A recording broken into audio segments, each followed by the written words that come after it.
الله أكبر الله أكبر الله أكبر الله أكبر أشهد أن لا إله إلا الله أشهد أن لا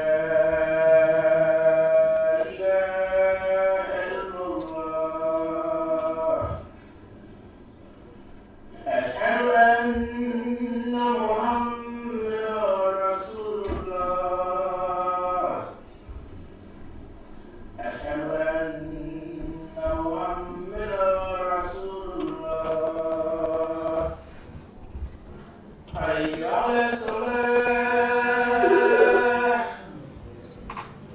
حي على الصلاة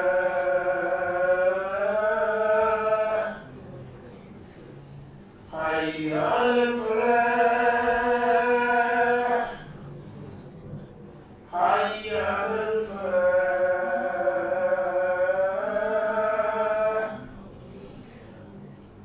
الله أكبر الله أكبر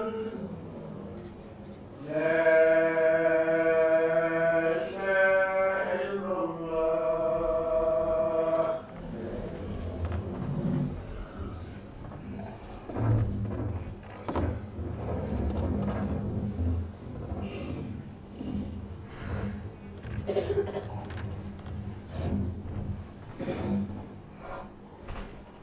أعوذ بالله من الشيطان الرجيم بسم الله الرحمن الرحيم الحمد لله رب العالمين والصلاة والسلام على سيدنا محمد وعلى آله وصحبه أجمعين إن الحمد لله نحمده ونستعينه ونستغفره ونعوذ بالله من شرور أنفسنا ومن سيئات أعمالنا من يهد الله فلا هادي له من يهد الله فلا مضل له ومن يضلل فلا هادي له واشهد ان لا اله الا الله وحده لا شريك له واشهد ان محمدا عبده ورسوله صلى الله عليه وسلم يا ايها الذين امنوا اتقوا الله حق تقاته ولا تموتن الا وانتم مسلمون يا ايها الذين امنوا اتقوا الله وقولوا قولا سديدا يصلح لكم اعمالكم ويغفر لكم ذنوبكم ومن يطع الله ورسوله فقد فاز فوزا عظيما. Praise be to Allah, we seek His help and His forgiveness. We seek refuge from Allah from the evil of our souls and bad deeds. Whomsoever Allah guides will never be led astray, and whomsoever Allah leads astray, no one can guide. I bear witness that there is no one worthy of worship except Allah, He is one and He has no partners. And I bear witness that Muhammad ibn Abdullah sallallahu alayhi wa sallam is the servant and messenger. O ye who believe, fear Allah, should be feared, and I do not accept the state of Islam. O ye who believe, keep your duty to Allah and fear Him, and speak always the truth. He, Allah, will direct your justice and forgive your sins, and whosoever obeys Allah and His Messenger has indeed achieved a great achievement. Allah subhanahu wa ta'ala قال في القرآن الكريم أعوذ بالله من الشيطان الرجيم إن ربك يبسط الرزق.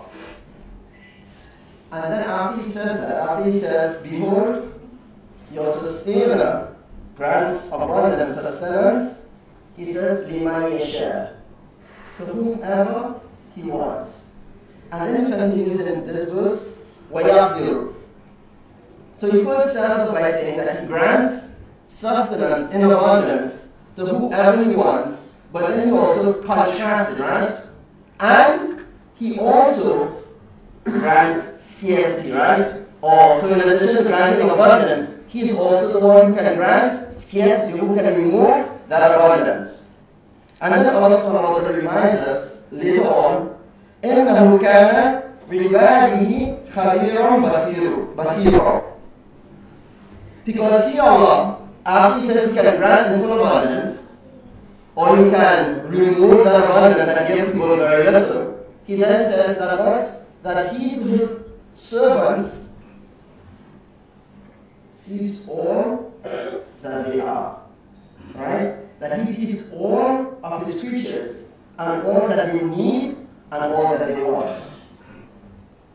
Amr bin Auf, may Allah subhanahu wa ta'ala be pleased with him, The reporter said that the Messenger of Allah sallallahu alaihi wasallam said, by Allah, I am not afraid that you will become poor, speaking to his ummah, right, his companions. And this by extension are the descendants of the companions, right? So by Allah, I am not afraid that you, companions, you Muslims, will become poor. But I am afraid that worldly wealth will be given to you in such abundance as was given to those nations that came before you, and you will start competing with each other for it, as the previous nations competed with each other for wealth. And then what happens after we start competing for this wealth? It begins to divert us from all that is good, as it diverted the nations that came before us. Right? So the Prophet, he was never afraid of us becoming wealthy. Us becoming wealthy wasn't the concern for him. The concern for him was, when we became wealthy, what would happen? It would become a distraction for us. And that wealth that we are given, or we would have been given, would now become the thing that we compete with each other for, to the point that it diverts us from that which is good. Brothers and sisters, alhamdulillah. Alhamdulillah, we're here today to see another Friday in this life that Allah subhanahu wa ta'ala has given us. I started where we always start, right? Alhamdulillah. Alhamdulillah for every single mercy that Allah subhanahu wa ta'ala has given us. Because we know that without the mercies of Allah subhanahu wa ta'ala, we would not be here and we would not be able to do anything that we are currently able to do. Alhamdulillah, we are here today on another Friday in Yawm al-Jumu'ah. And why are we happy for that? Because Allah subhanahu wa ta'ala has given us another opportunity in His mercy to seek His forgiveness. So there are two things that when Friday comes, a Muslim should not avoid doing or should actually rush to do. One is to make tawbah, to seek Allah's forgiveness, and two, to give some form of charity. So each Friday that we find ourselves existing in, there are two things that I encourage us to do. Make tawbah and give charity. And here all of the imams who speak up here encourage us to do that. So when we are able to do so, brothers and sisters, when we are able to gather to worship Allah subhanahu wa ta'ala, it is a mercy from Allah that we benefit from it. Brothers and sisters, we have to keep saying alhamdulillah because things can be very intense. We are living in a time when we're seeing a lot of oppression. But alhamdulillah, the thing is that not only are we seeing the oppression, but we're seeing Allah subhanahu wa ta'ala reveal the oppressors. And that, both of these things should be scary, right? The fact that we are living in a time where we're witnessing oppression, and also living in a time where Allah subhanahu wa ta'ala is revealing the oppressors. And we should be concerned for both of those instances, or in both of those cases, for multiple reasons. First of all, we should be concerned that we are living in a time when people are being oppressed. And some of us, we are not doing anything to assist. That should be scary. And secondly, we are living in a time where Allah subhanahu wa ta'ala is revealing oppressors daily. Whatever the level of oppression is. And we should be afraid of that because, may Allah forbid, some of us may be in positions where we are oppressing others, and we should be afraid that Allah subhanahu wa ta'ala uses this time of revelation to reveal our oppression as well.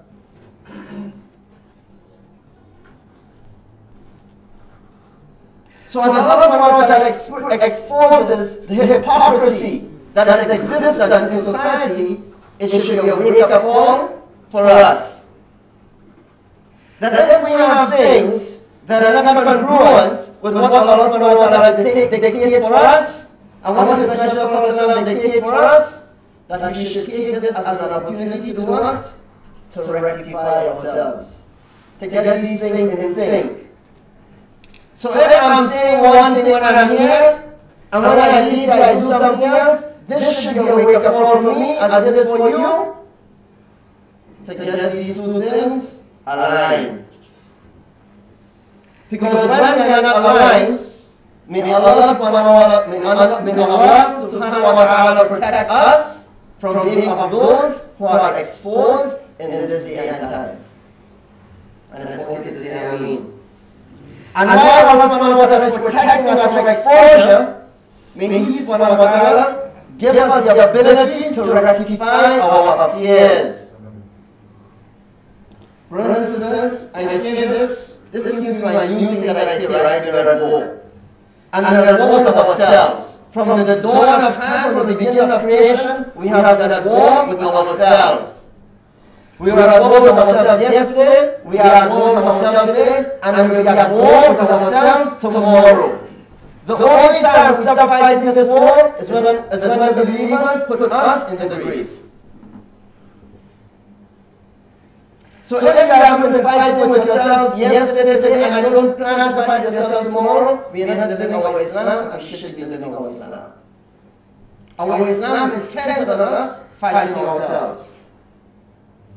So to those who are always undergoing any form of subjugation, oppression, or trials or tribulations, I pray that Allah subhanahu wa ta'ala alleviates their condition, alleviates your condition, and restores you back to balance. Ameen. I pray for our beloved Messenger Muhammad sallallahu alayhi wa sallam. I pray that Allah subhanahu wa ta'ala allows His light to continue to shine through the hearts of men. I pray that He allows the light of Ahlul Bayt, of His family, of the descendants of the Prophet Muhammad sallallahu alayhi wa sallam. I pray that He allows their light to shine through our lives as well. And He allows us to honor their memory and to honor their traditions. Today, brothers and sisters, I want to talk specifically about love. I want to talk about how we as Muslims view love, and more particularly how we can and possibly even should view love. Last week, Imam Anas gave a very critical and he spoke extensively about this idea of this wealth that we've been given, the resources that we've been given, it's not ours. What I have been given is mine, what you've been given is yours.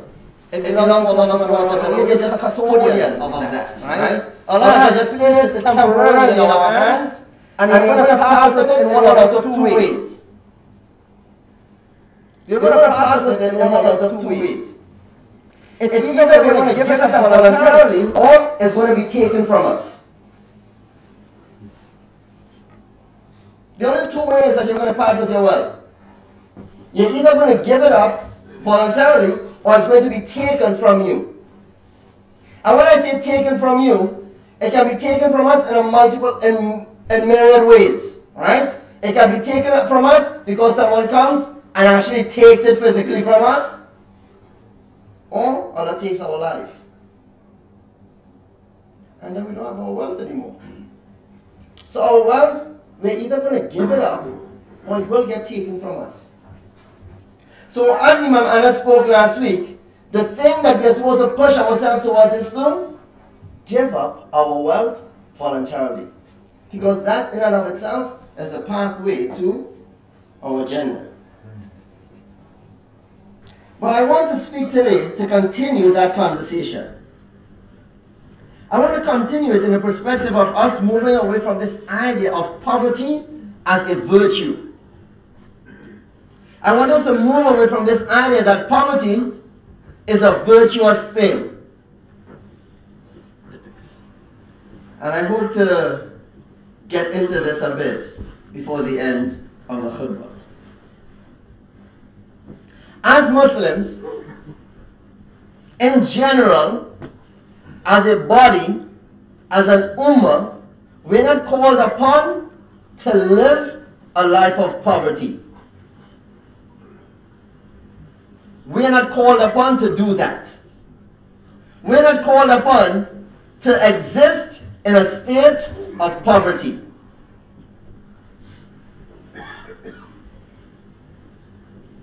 This is not our charge as Muslims.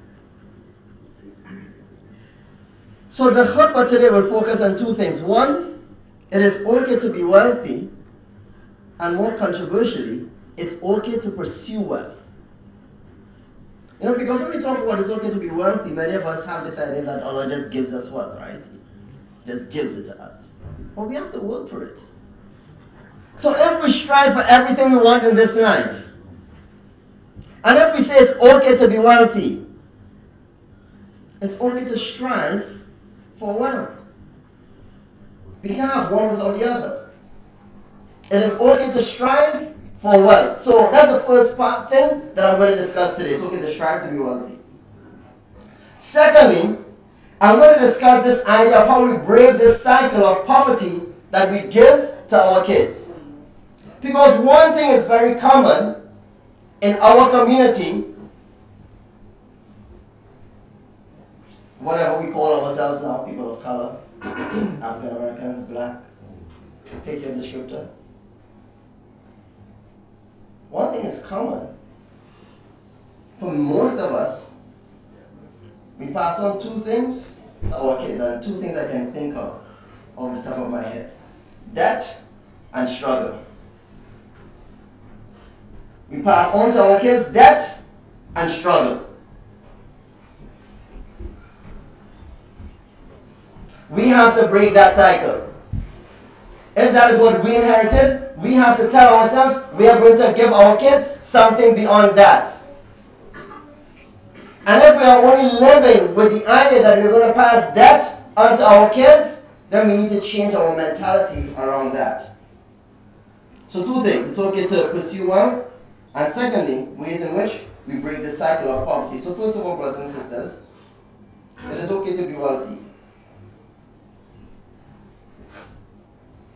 Allah subhanahu wa ta'ala reminds us in God's Quran, A'udhu billahi minash shaitanir rajim.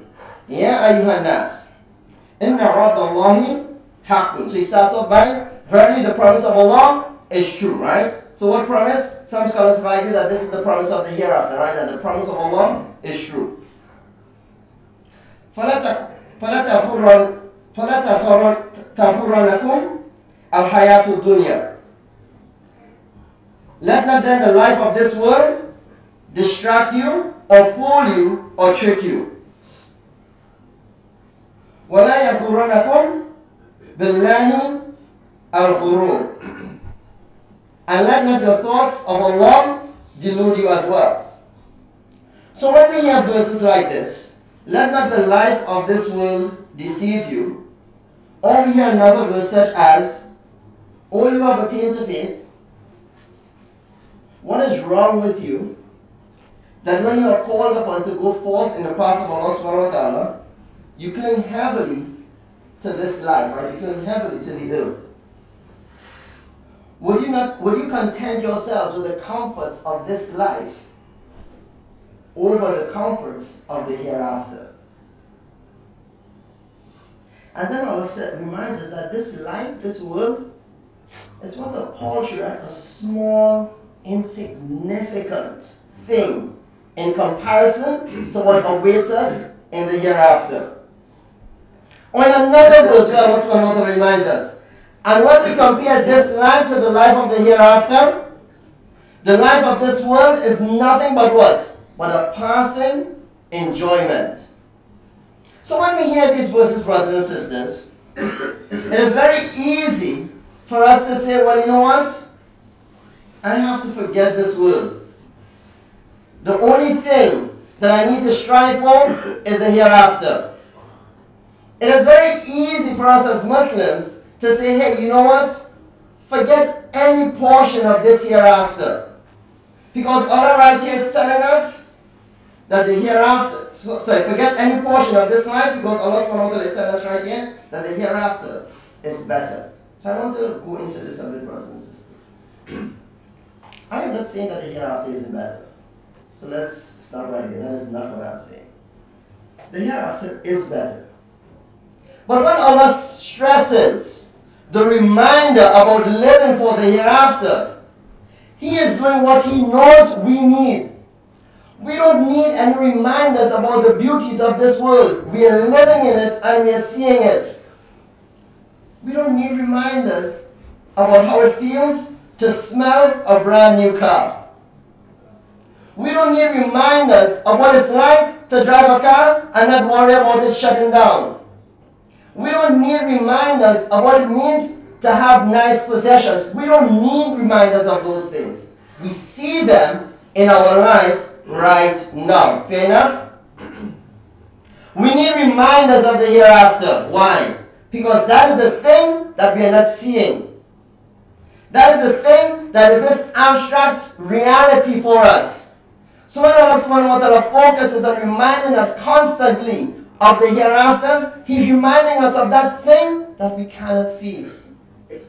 He's pulling us away from that thing that will naturally draw us towards it, which is this life. So He's not telling us in these verses, hey, forget this life. Don't strive to be wealthy in this. He's not telling us that. What in essence He's telling us is, as you're striving for this, do not do what? Do not forget your hereafter. And we have ample examples of that. So I started off this khutbah, brothers and sisters, by saying that Allah nowhere is telling us to be poor. But He's reminding us of what we need to temper to manage our desire for wealth. So all of these verses that I mentioned, brothers and sisters, speak to this idea of preferring the life of the hereafter in preference to this life. And this is our Islam, brothers and sisters. However, none of these things encourage us to live a life of poverty. And in essence, it doesn't even say that we should be content with poverty.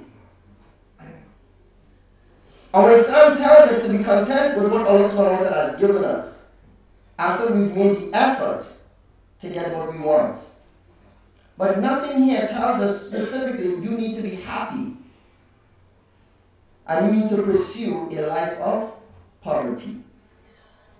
That has never been our charge.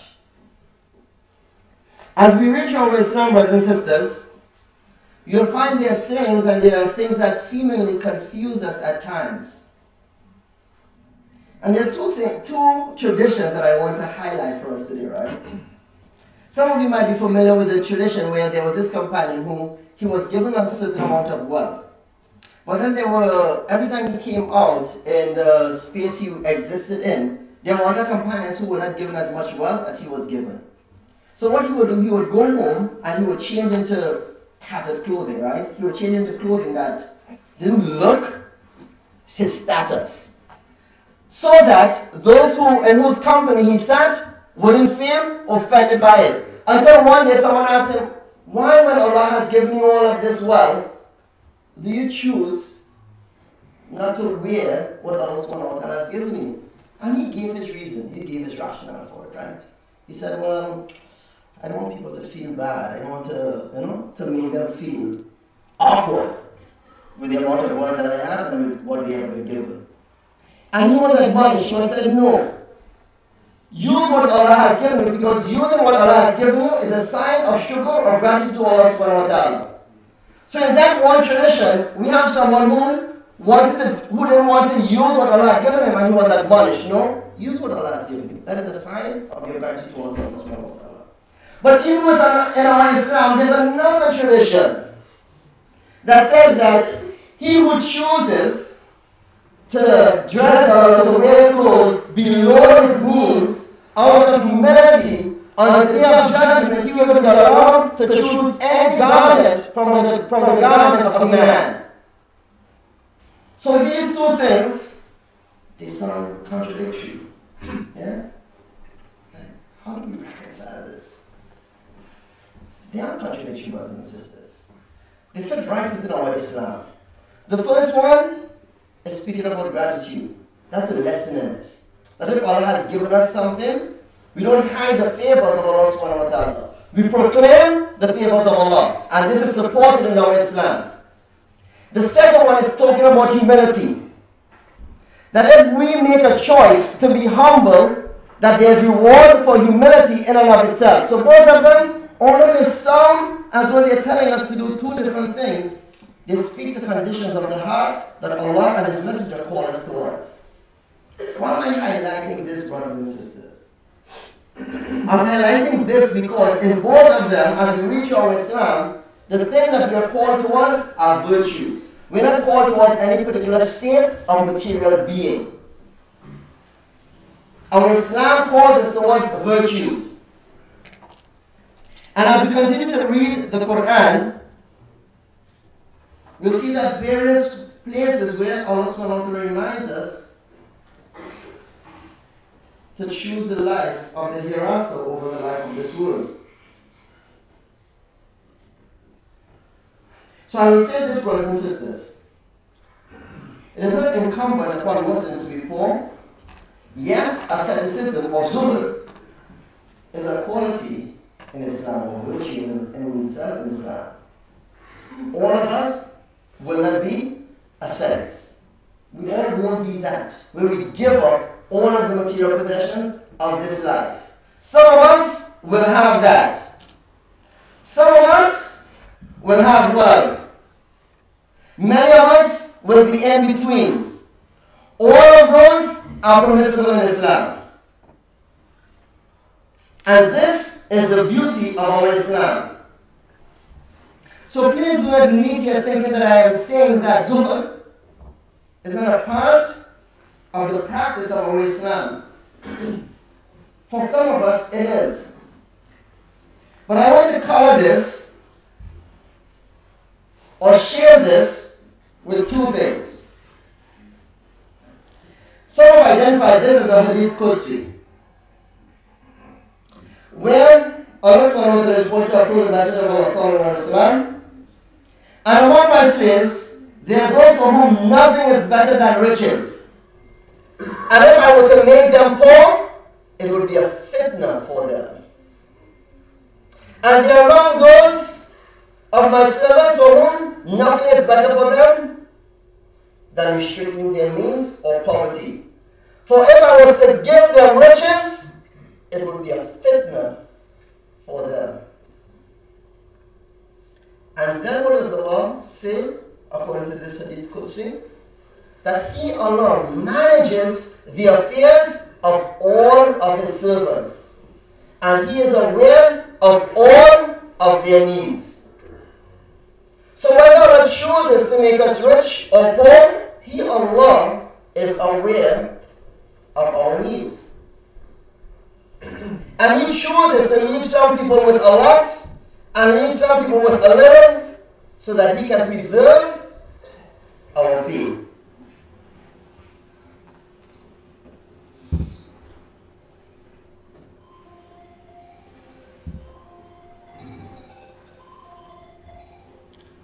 In Surah Ashura, so let's say we say, you know, this hadith Qudsi, I'm not too cool with that. Let's go to Surah Ashura.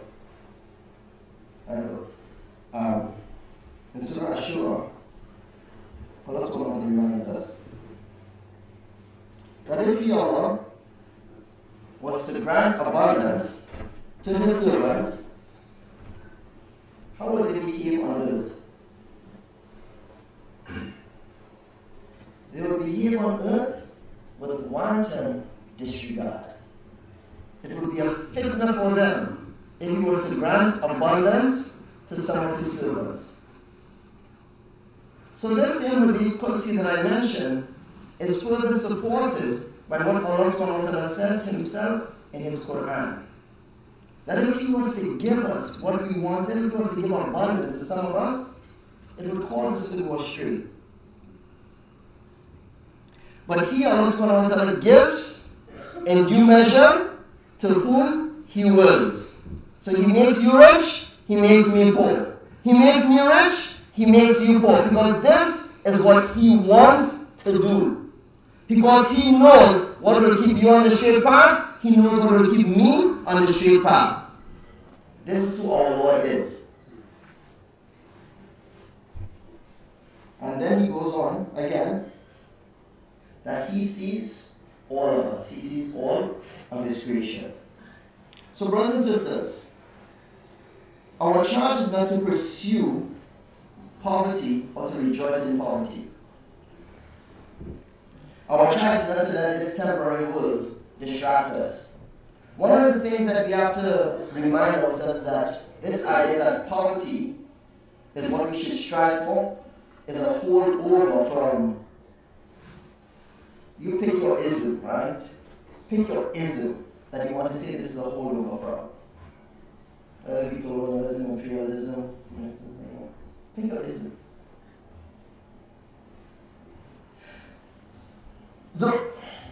The main group, I won't go too far into this, right? But permit me. The main group of people who see poverty as a virtue is us. As a collective group with a collective mentality. And then you're familiar with statue on the wall, right? This collective consciousness. A collective group with a collective mentality in general who see poverty as something that we should ascribe towards or pursue is us.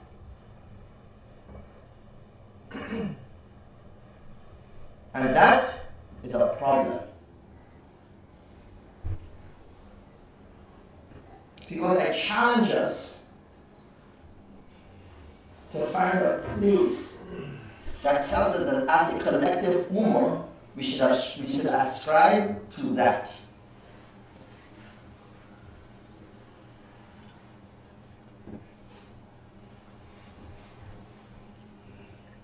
The way we balance this natural pull, right? This natural pull to adunya, right? The way we balance this pull to adunya and draw ourselves closer to the hereafter, while we pursue wealth, while we amass wealth, the way we balance it.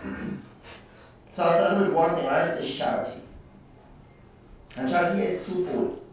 One, it allows us to do what? It allows us to continue to find a reason why we are pursuing wealth. That as I pursue it, I know that part of this thing that I'm doing is so that I can give it away in the cause of Allah subhanahu wa ta'ala. Whatever that cause is. Pick your cause, there are many of them. Whether you decide to sponsor a student, whether you decide to feed the homeless, whether you decide to provide some shelters, whatever you decide to do in the way of Allah subhanahu wa ta'ala. We can't do that if we are poor. We can't do that if we have nothing to give. If all of us sitting in this room can rub 2 pennies together, what are we putting in the circle box? If all of us in this room came with the mentality that, you know what, outside there, I shouldn't pursue anyone, then who maintains our houses of worship? Who does that?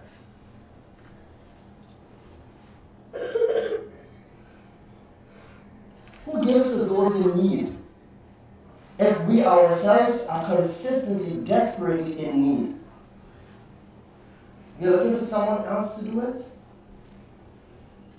Brothers and sisters, we are not charged or we are not called to be poor. That's not what we are told to be.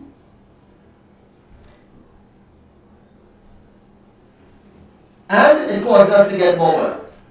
So charity not only allows us to create a different level of balance in the community, but it also spiritually causes us to get more wealth. Abu Hurairah said the Messenger of Allah reported of said, anyone whom Allah has given wealth, but he does not pay zakat, then on the day of resurrection, his wealth will be presented to him in the shape of a snake, in the shape of a ball-headed poisonous snake, with 2 poisonous glands in his mouth, and it will encircle his neck, right? So anyone who is given wealth, and don't pay zakat on that wealth, on the day of resurrection, there will be this ball-headed snake presented around our neck, and it will have 2 poisonous fangs.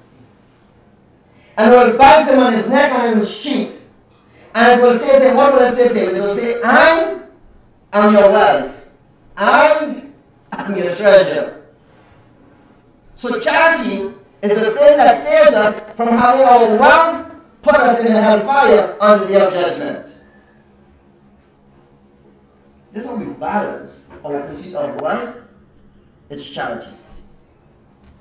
And we know it consistently in the Quran where Allah subhanahu wa ta'ala reminds us, and paraphrasing here, that the parable of those who give their wealth is as the what? wealth on the day of judgment? Is the wealth in the way of Allah is like a seed which grows 7 spikes. So this idea of multiplying our wealth. Yeah, that when we give, Allah subhanahu wa ta'ala multiplies it. So that's the spiritual piece of it. There are 3 other things, brothers and sisters, that I want to discuss that we need to do to break the cycle of poverty. And I'll take 5 minutes to discuss this and then we start. We need to invest, brothers and sisters. So the first thing I started off doing is saying that poverty is not our luck. Now I'm saying how we need to break this cycle of poverty. We need to invest. In our black community, we don't invest enough. Yes, some of us invest in property, alhamdulillah. How many of us here have invested in mechanisms or vehicles that create wealth for us? If when I say how many of us invest in the stock market, your first statement is that's haram, then I know who I'm talking to. We haven't done our research.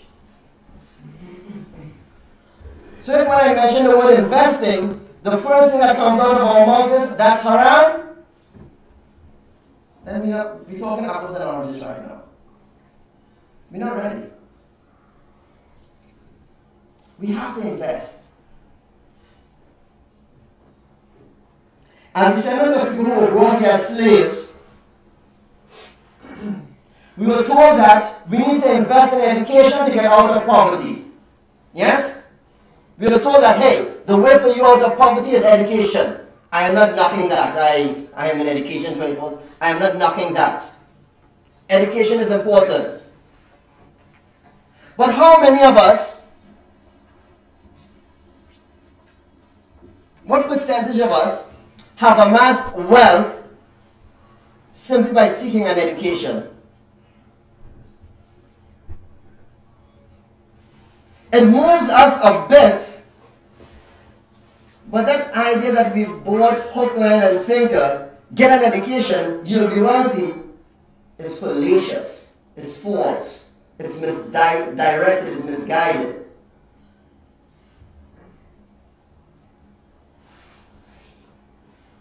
So I want us to push beyond this idea of just simply getting an education as the answer to building wealth. Many of us are in a state of perpetual poverty even though we have an education. We are still living paycheck to paycheck. We still look at our bank account and our bank account is consistently asking for assistance.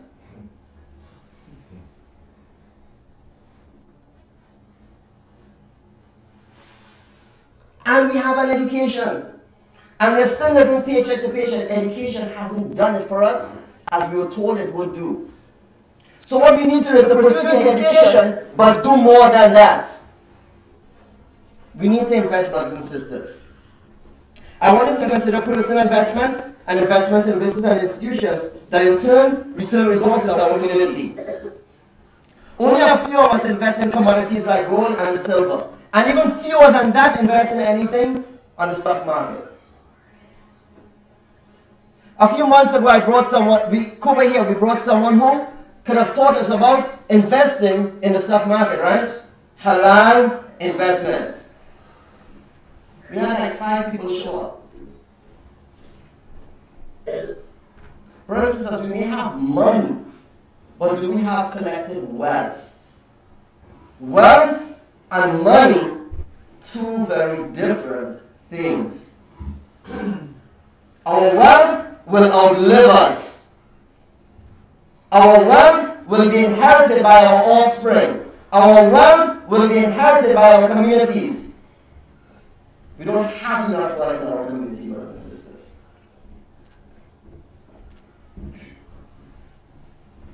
We need to invest in business and professions that actually bring something back to our community. And last but not least, we need to invest in cooperative sharing, and I'm stopping only because of the interest of time. The sad reality, brothers and sisters, is most of us are not given the amount that we deserve, or we are not given the amount of punishment that we deserve. Let us ask Allah subhanahu wa ta'ala to forgive us our sins, to increase in gratitude, and to show us the straight path. أقول قولي هذا وأستغفر الله لي ولكم.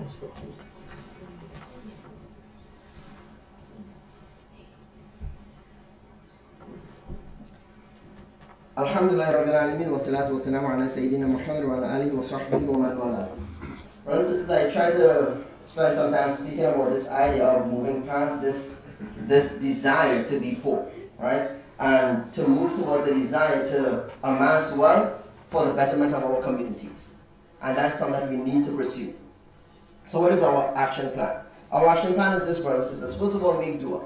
The Prophet ﷺ taught us a particular dua. رَبَّنَا آتِنَا فِي الدُّنْيَا حَسَنَةً وَفِي الْآخِرَةِ حَسَنَةً وَقِنَا عَذَابَ النَّارِ. Oh Allah, give us the good of this life. What is the good of this life? Right? Whatever the good of this life is, that's what we are asking for. Part of the good of this life is sustenance.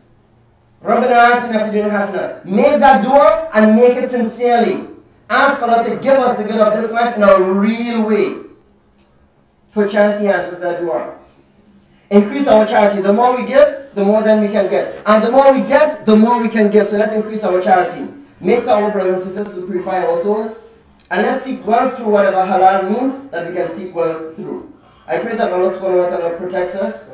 I pray that Allah subhanahu wa ta'ala eases those who are suffering all around the world. I pray that Allah subhanahu wa ta'ala increases the resources of those who are impoverished. I pray that Allah subhanahu wa ta'ala brings justice to those who are suffering at the hands of the oppressors. I pray that Allah subhanahu wa ta'ala protects us from incompetence and cowardice.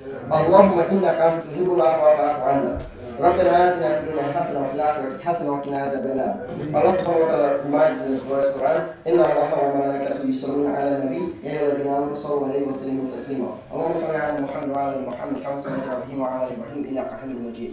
اللهم بارك على محمد وعلى آل محمد كما باركت على إبراهيم وعلى آل إبراهيم إنك حميد مجيد. سبحان ربك رب العزة عما